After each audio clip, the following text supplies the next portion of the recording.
Today, May the 5th. Now, for those that are listening to this a year from now or 5 years from now, today is May the 5th, 2023. And so this is 5555. It's the fifth day, or it's the fifth month of the year, the fifth day of the month, the fifth day of the week, and it's in 23, which is 5, and 2 and 3 is 5. It's on the 23rd year of this century. On top of that, there's the moon eclipse that is upon us, and today is a full moon. So there's just so much happening in this little square right now over the next 24 hours. It's crazy. The people that are really focused on energy, Reiki masters will feel this, people that are more sensitive. Most of you people are coming very, religiously every week, and you're at a point now where you're starting to feel things, you're starting to sense things.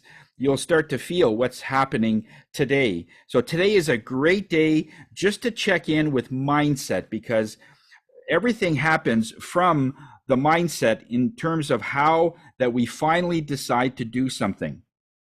Knowing that when we look at our minds and how it sets things up, it is the action part of everything that we do.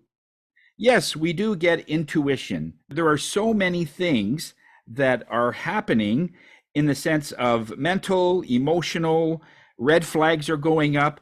And like, for instance, let's say you want to marry somebody, and everything, like all your friends say, oh, wow, I wouldn't do that. I mean, she's or he is, I've heard that they could be violent, or there could be this, that, and the other thing. And if you just discount it, rather than look into it, you just discount it. And this is where the term comes in, love is blind. But it's more than that. You have the mindset that this is the person I want, or this is the business I want, or the career that I want. And if you've already made your mind up, that's it. Your mind is set. It can't be changed. So even if you get a reading spiritually, oh, don't do that business, you're going to lose money. Nope, no, it's okay. I'm going to try. So no matter what you do, your mind will, in the end, make the decision of what you're going to do. And then everything else, if it doesn't work, we'll have to do a screeching halt, turn around, just like you're going east and then you're supposed to go west. You got to somewhere in there, make a U-turn, come all the way back, lose time, start over, and then go now in the right direction. Now, this all sounds like, yeah, it's pretty easy. I mean, it's pretty obvious that if we're going in the wrong direction. But when you make a decision, Spirit wants you to realize there are so many things coming together in your mindset that actually makes the decision. It has to be more of a collaboration, because when the mind only sets it, it's a problem. Now, just look at the word itself, mindset. When you set anything, like you're setting a goal, you're setting the time on your clock, it means it's very specific and you can't change it. I mean, if you're turning and you're setting your clocks back, like a little while ago, we had to set our clocks spring forward. We had to set our clocks forward a little while ago. And it doesn't mean we're going to be changing the clock every day. It means we've set the time and that's it. If your mind is like that, then your mind is locked in. It's already made a decision. This is the person I want to marry. And no matter what anybody says, it doesn't matter. It could be a preacher, it could be a reading, it could be your own parents, your own best friend, and you'll still say, oh, don't anybody want to support me? This is what I really want, and that's it. You've made that decision. So your mind is the one that sets that, all right? So what Spirit wants to do is soften that up a little bit and look at it as the mindset. Yes, it does make the final choice, even if it's what you will deem later that it was the wrong choice, or it might not have been as insightful and better for you than it could have been. But when you say to yourself, look, if you look at how your mind works, as long as what makes the decision is the other stuff, like whatever you get in research, if that suggests something, then you look into it. if you get a reading, or if you do a meditation and you're getting a yes or a no, and whatever that decision is, it doesn't matter. That should be part of a collaboration of what will make the decision. So in other words, the mind should not have total power, just like the government or anybody should have total power about what other people should do.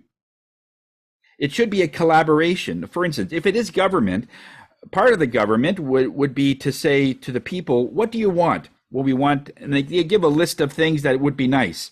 Better economy, more jobs, get a list of things that people want. And then on top of that, there'd be the research that the government would be talking about. What is the best for this country? And then again, looking at all the things, and everything combined makes the decision, and the mind basically presses the button. Make sense? In other words, when you have something that you want to do, and everything inside of you is telling you not to do it, not to say, it's okay, I'm going to do it anyway. And I get that, and I get that. The other day, I got a gentleman that gave me a call. They wanted to do this one business venture.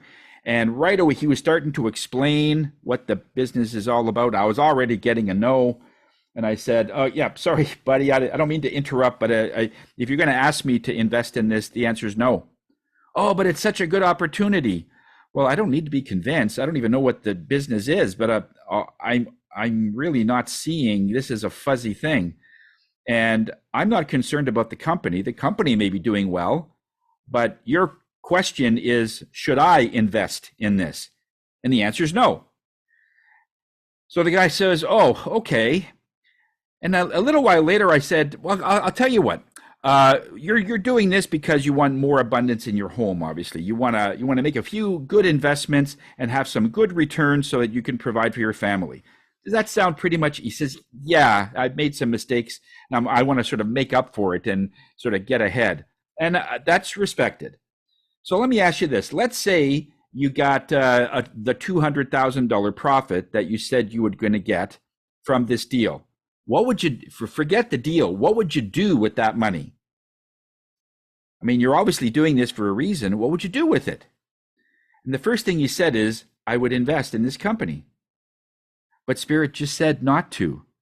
Okay, so you've already decided, and that's why you're asking me. You want to feel good that Spirit said, yeah, go ahead, and agree with what you've established yourself. Rather than saying, oh, Spirit said no. I wonder why they said no. Maybe they're seeing something I'm not, because they're seeing the raw truth in what's going on, and you're seeing what the company wants you to see, right?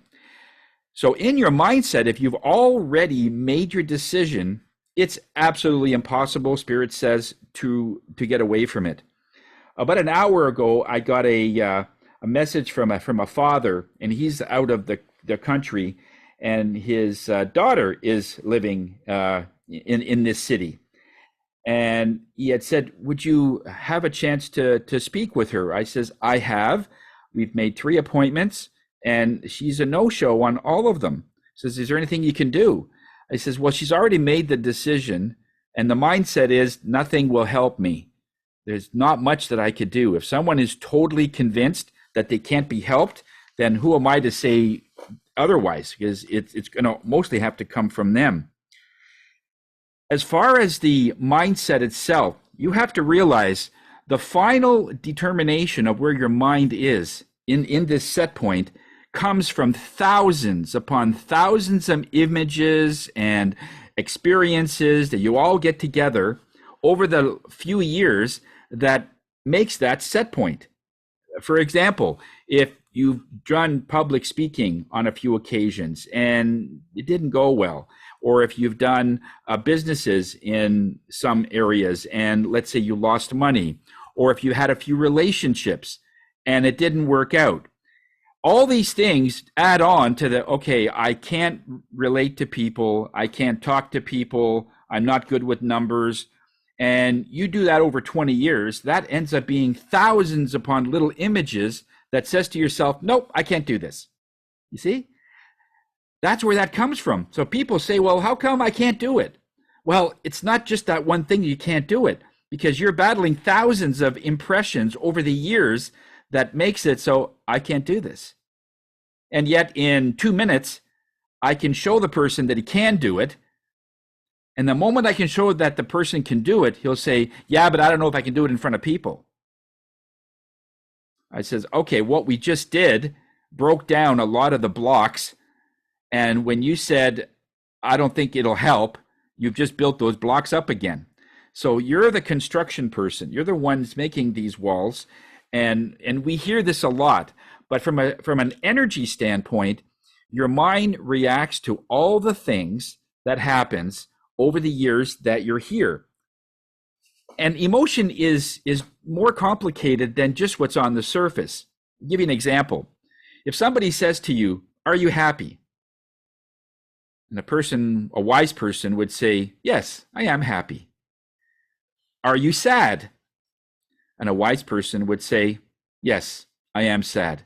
I'm sad of the way that some children are neglected and the way they are not cared for. I'm sad that people are taking care of their pets in a very abusive or neglectful way. I'm sad about the economy, and I'm upset with all the, in other words, are you happy? Are you sad? Are you upset?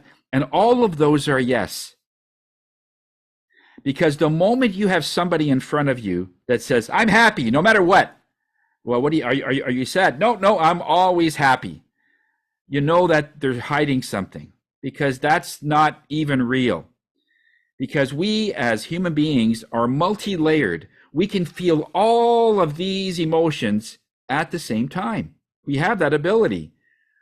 But some people will think that, okay, if I say that I'm sad, that means I'm going to be sad. No, it means you're authentic. And when you're authentic, you have nothing to hide. And that makes you happy.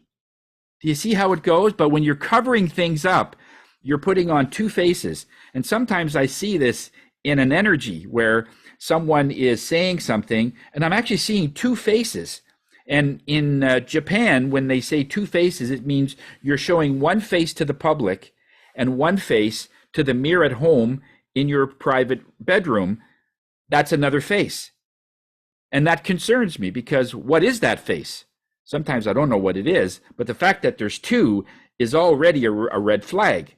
It shows that they're hiding another part of them that is not authentic, that is not as open as the rest, right?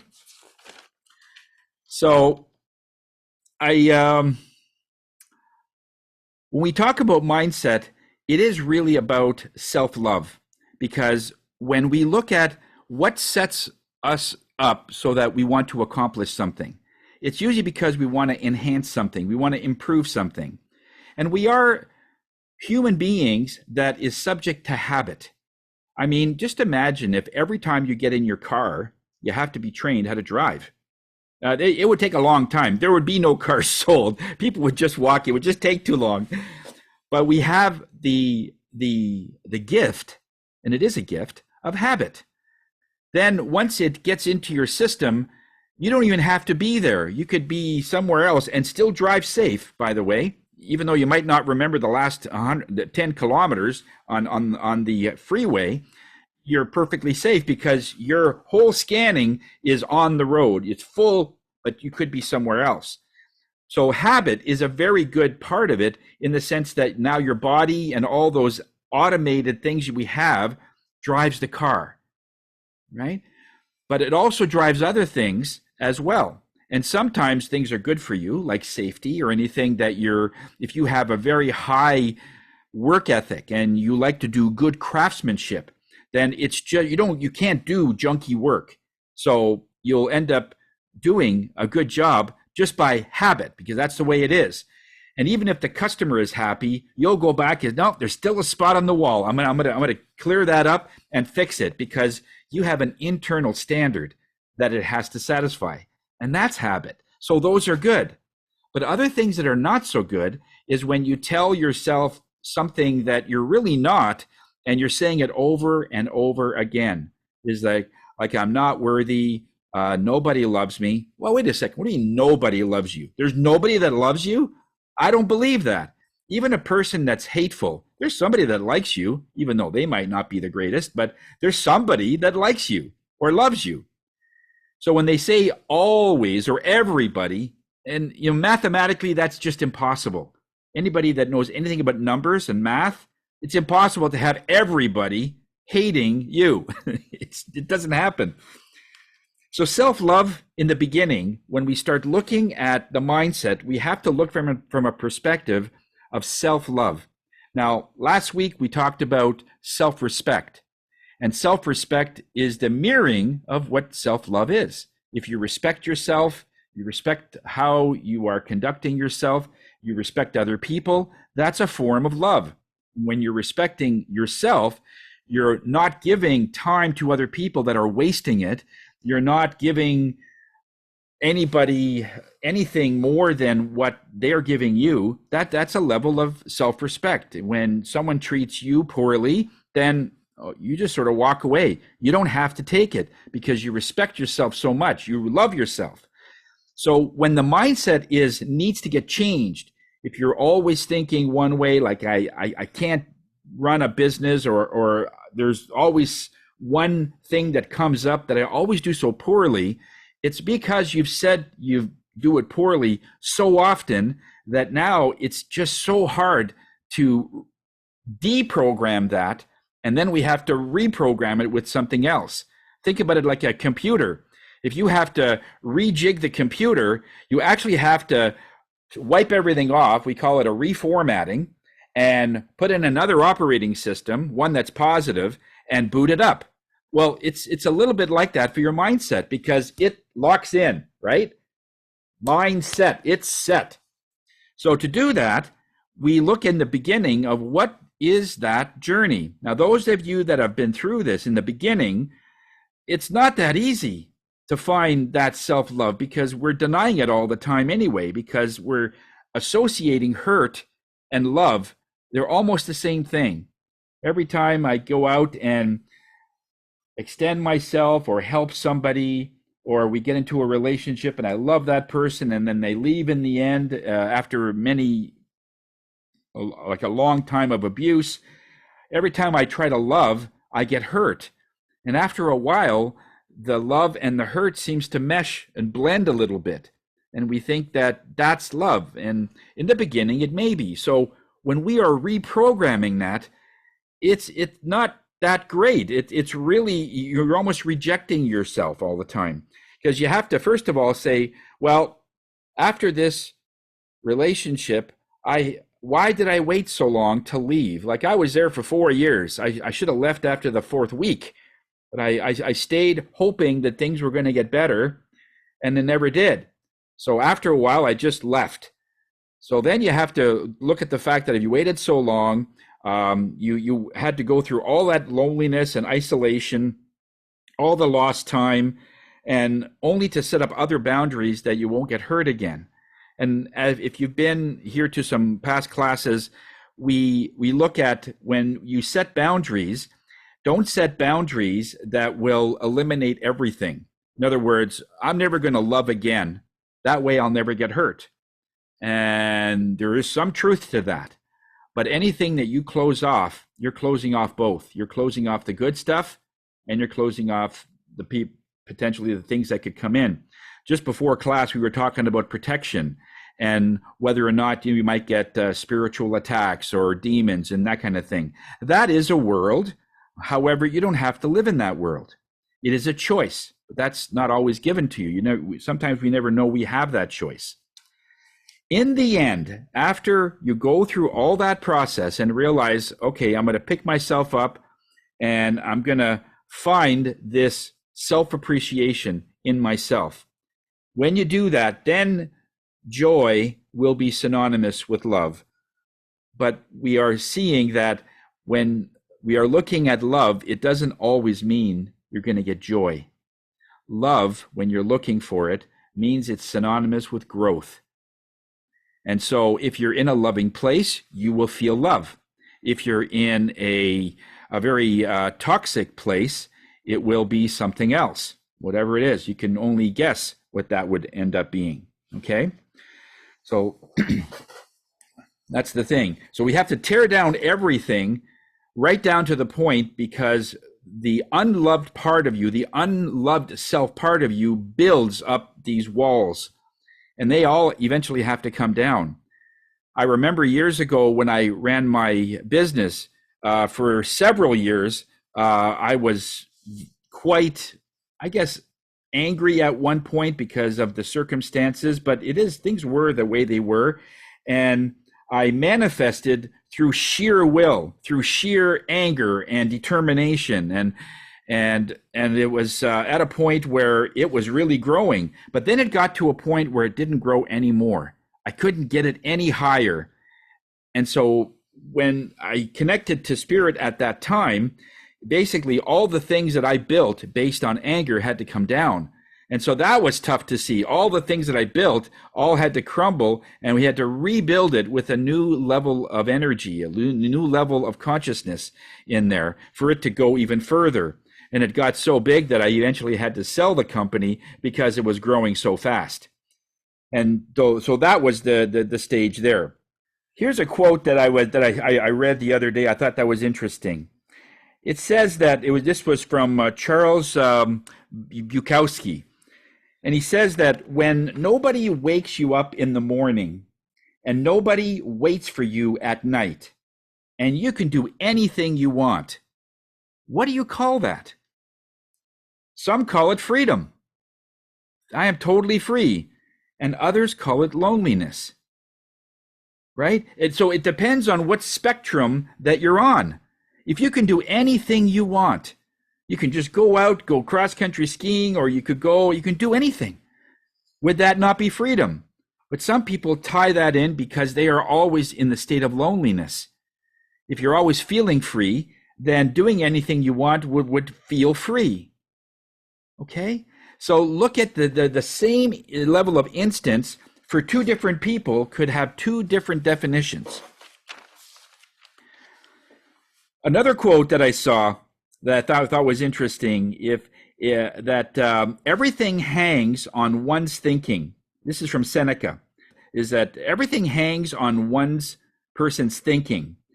A man is as unhappy, or a woman is as unhappy as he has convinced himself he is. So how unhappy have you convinced yourself? That's part of your mindset. If you're looking that you have to create a certain goal to get there and then you'll be happy, I hear this a lot actually, that this will all go away as soon as my business get to this level, or as soon as I find the right person, or as soon as finding something. And in the meantime, you're constantly looking at that person's not there. Like, where is it? One thing that sets the mindset where it really goes off track is when we tie our mindset into time. I want you to write this down, because whenever sometimes we are thinking about something and we're frustrated, we don't know why we're frustrated. Ask yourself, is it a time factor? In other words, if you're looking for a relationship, well, my partner's not here. Where is he or where is she? I'm not in the house I want to be in. Where is it? So I want to get that. So there's a pressure to attain that. So it works on time. I want to get into a certain business. I haven't found it yet, or I haven't found my career. I want to get to a certain family level, health level. Every time I turn around, I'm trying to lose weight. Can't do it, no matter what I do. And you hear this probably the most, is that when we look at our bodies, we see our body in a different way. And I've seen some people literally drink water and crackers all week, and their weight does not change. Not 1 pound. It's rock solid. It's like there's something wrong with the scale. It's just, you don't know what's going on. But that is because we're putting so much emphasis on time that I don't see it right now, and you're pushing it, is that it's pushing back. I'll give you an example. I want you to just go back 20 years. Where were you in, 20 years from now? So 2003, okay, 20 years ago. Did you have the house that you're living in? Did you have the family that you have now? Did you have the career and, all the list of things that you now enjoy or now have? You can assess that. That's 20 years ago. So I think it's safe to say that 20 years ago compared to now, you're in a better place. Somehow things have changed and things have enhanced, so you're in somehow a better place. If you would have 20 years ago put pressure on yourself where you get up in the morning and you're impatient, and every single morning you say, oh, my house is not here yet, my partner's not here yet, my success isn't here yet, and you're putting pressure on the system to attain it, I guarantee, and I have my career on the line on this one, that even to this date, you would not have attained it. So what attains it? You attained it by when you wake up, I'm going to do the best job I can today. It might not be the best I've ever done, because best, it changes all the time. The different ways that we can output things changes all the time. There are some mornings I will attain more or complete more than I did in the previous 3 days, just because of circumstances. So, but if I do the best I can, and my intention is to somehow either meet somebody new or learn something new or get ahead, even in a little bit of way, I'm happy. I'm a happy person if I can accomplish something today. And it's because of that is what moves us forward to where you are today. So there's no pressure on time to get it done. And if there was, there's still people that are trying to accomplish the same thing. Okay? So just be careful with pushing your beliefs and your mindset on something that is time related. Okay? Just to have you look there. The other thing about mindset is if you wish you were in a different place.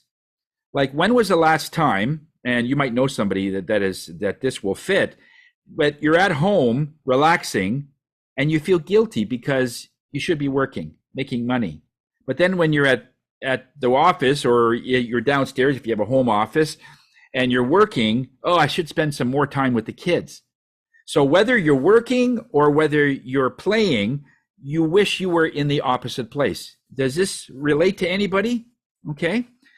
When you do that, Spirit says, even if you had the ability to instantly snap your fingers and be in that other place, you would still be unhappy.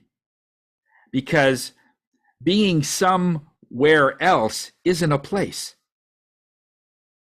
It's your first evidence that your mind is trying to avoid something, that your mind is trying to run away from something. As soon as you have that, when you're playing, I says, oh, I should be working, I should be on the phone, but then you're working, oh, I should be in the sandbox with the kids, or playing with the kids, Monopoly or something, I should be doing, then that's your first sign that your mind is trying to run away from something. You're trying to distract yourself to such a degree that you're not playing with the kids, or you're not even working. You're in between, because you're not very productive when you think you should be playing. You can't be, because your mind isn't in it. Your head's not in there, as they say. And the same with playing. You're not going to really enjoy your kids if you're thinking about what's happening in the office. So that is your first sign. And when that happens, in your meditation, you ask that question. It says, I'm noticing that my mind, it's not me, my mind constantly wants to go back and forth. Why? Why can't I just be with my kids when I am in that hour, 2 hours, whatever, and then when I go back to the office, I'm fully engaged in the office? How come I can't do that? What's going on? And then you'll start to get insight of what's happening with that.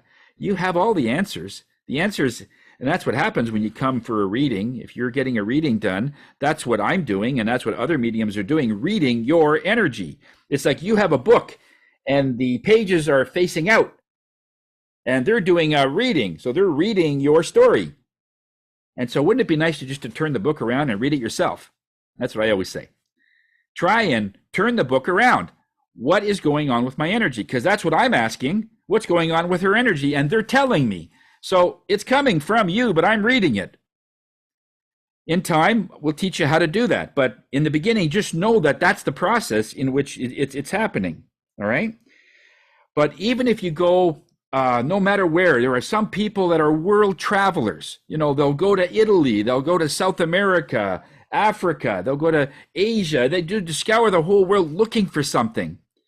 And then we hear that they get home and they find it in their backyard or they find it at home. It's been staring, the answer has been staring at them this whole time, and they're sort of going away. And the answer is always at home, like the Wizard of Oz sort of theory. Everything is at home. And so when we start looking in some other place, that's the distraction. Okay. So, okay, well, how are we doing with time? All right. The idea is, okay, so I want to give you one technique here. There's a couple of techniques I want before we get into the meditation. There's one technique that Spirit told me about how to read a tree. And anybody ever do that? Put your hand on a tree? Okay, I'm going to give you a technique here. And this is if you have any questions about, let's say you're meditating and you're not getting any answers, and you're doing other things and it's not really clear. Another technique is to go to a tree. And this would be one of the highest trees. And it's almost like the grandfather or grandmother of trees. Like don't choose a little bush, because those are like the children, right? You want to choose something wise, something that's been on the land for a long time. So you get like a 50-foot high tree somewhere in the bush, something that looks wise, that has been around a while. And you put your left hand on the tree if you're right-handed, okay? And the other hand goes on your heart. And you just close your eyes and you just simply say, what is going on? And then you ask your question, whatever your question is. Again, this is another technique. It takes a little bit of time, because what happens is the tree is seeing you as a person that's just evolving. And even if they send the message directly to you, you may not hear it or see it or feel it. All right.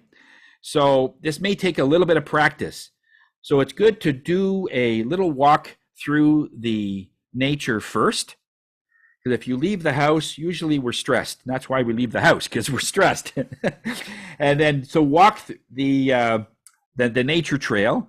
And then maybe when you start to calm down and you start to really breathe and smell the spring air and then hear the birds and everything, then you can start to say, okay, I'm in a good place right now. I feel centered. I feel calm.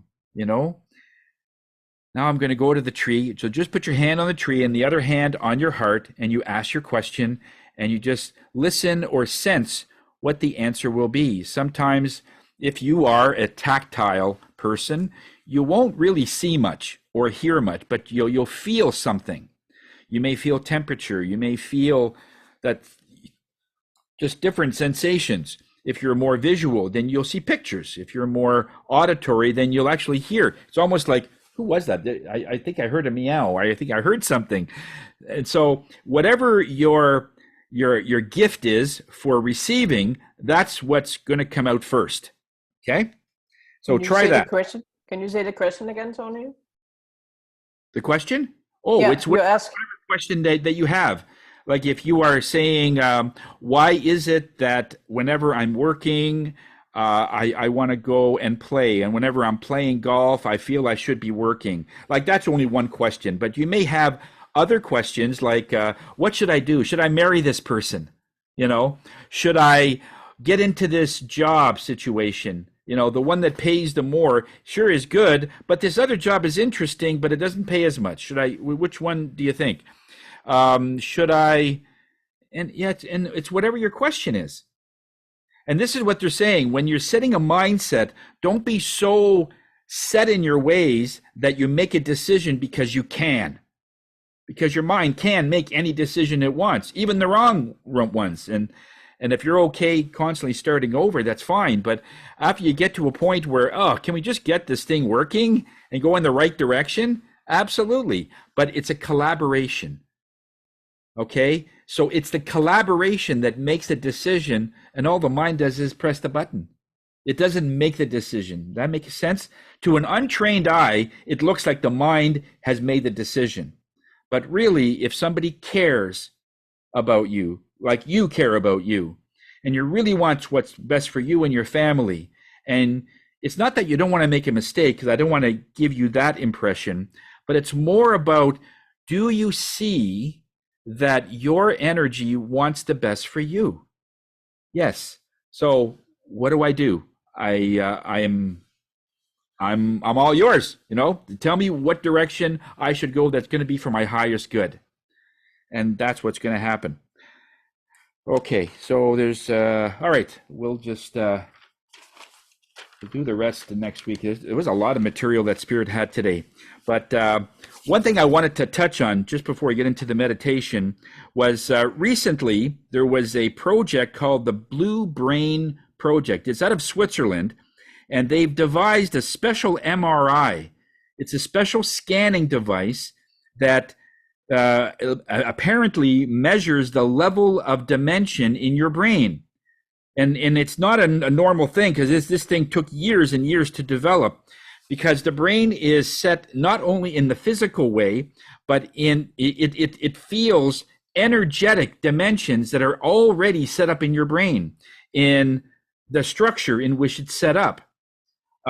We are living on the third dimension plane. Okay, this is where you feel everything. Everything's sort of real, whatever real is, but something that you can feel and touch and smell and so on.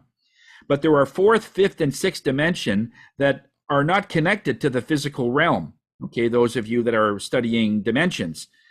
And this MRI can detect if your brain possesses the ability to go fourth, fifth, and sixth dimension in this MRI scan. And what they found is the majority of people already in their mind, we've been upgraded. We have fourth, fifth, and sixth dimensional structures already in our brain. Some are up to 7, 8, and 9 dimensions.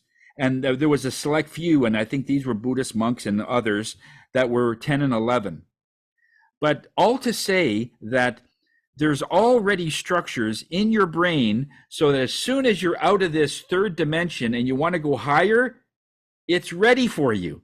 It's already there. It's almost like an empty arena ready to skate on, or an empty swimming pool that nobody's in there. But as soon as the door opens, you now can go into this sort of virtual place, this consciousness. It's already built.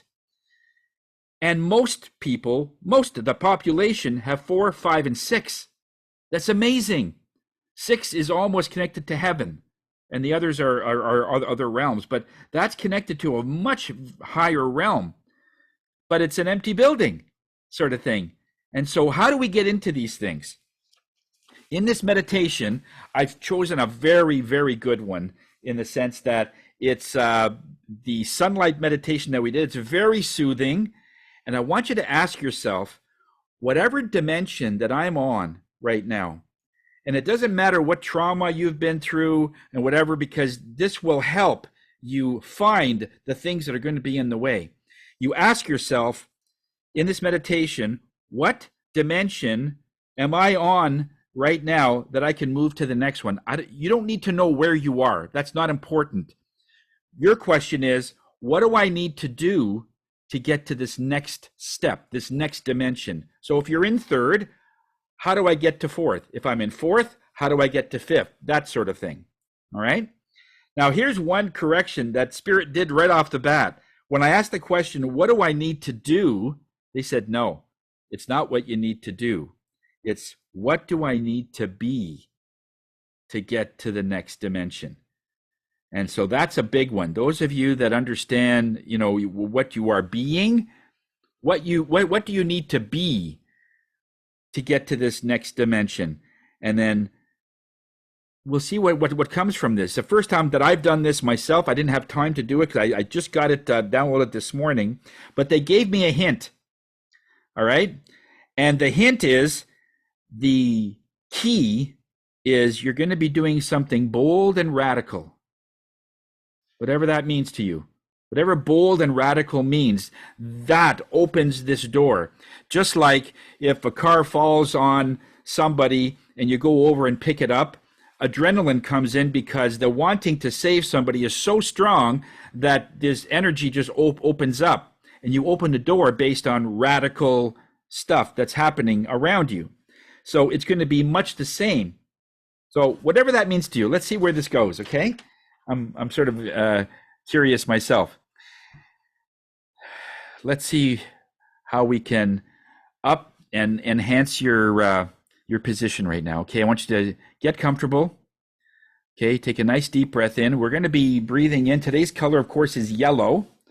Solar plexus, fire. It's Saturn. It's a beautiful, it's a part, masculine part of your body that is very forthwith and assertive. Not aggressive, but assertive. And I want you to get into this state and just take a nice deep breath of yellow. Do that for the first minute or so, and then you can start asking your question. Okay? So we'll see you in about 15 minutes or so. Okay, we'll see you soon.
Okay, slowly come out of the state that you're in.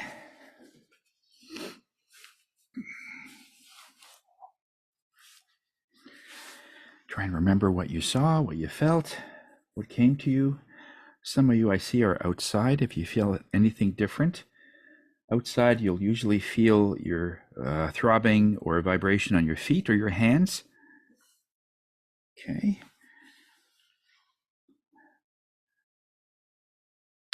Heard people in the twin flame, somebody wrote. Journey can be in 11th dimension. So next time you're in there, ask if that's the dimension. It sounds like you were trying to guess, but Spirit's very specific. Okay, but yeah, that's so you heard something there. That's good. That's a good connection. When we are asking a specific question, knowing certain things that we know, like we just discovered today that there are dimensional structures in our brain ready to be opened. And then when we actually ask the question, how do I get into that arena? Or how do I get into that dimension? Your body gets it and already starts to do things. Also, Spirit's telling me that it's not like grade school where we have to hit, dimensional 4, then we go to grade 5, then 6. That's not how it's structured. We might get pieces of 7, pieces of 10, pieces of 4, pieces of 5, but the most dominant one might be, let's say, 5, but you'll still get essence of 3, 4, and 5 sort of thing. And that's what they're saying. And it's more of an overall shift. It's like painting a paintbrush. It's not like being in 4th and you're in 4th, and being in 5th and then you're in 5th. It's hard to describe. It's more of a, where is most of your spectrum? So you could still be in 3 and then kind of go from there, if that helps you. There are 2 things that define you when it comes to mindset. One is your patience when you have nothing, and the second is your attitude when you have everything. All right. Okay. Have a good weekend, everybody. All right. Take care. Goodbye, Yep. Tony. Take care. Bye now.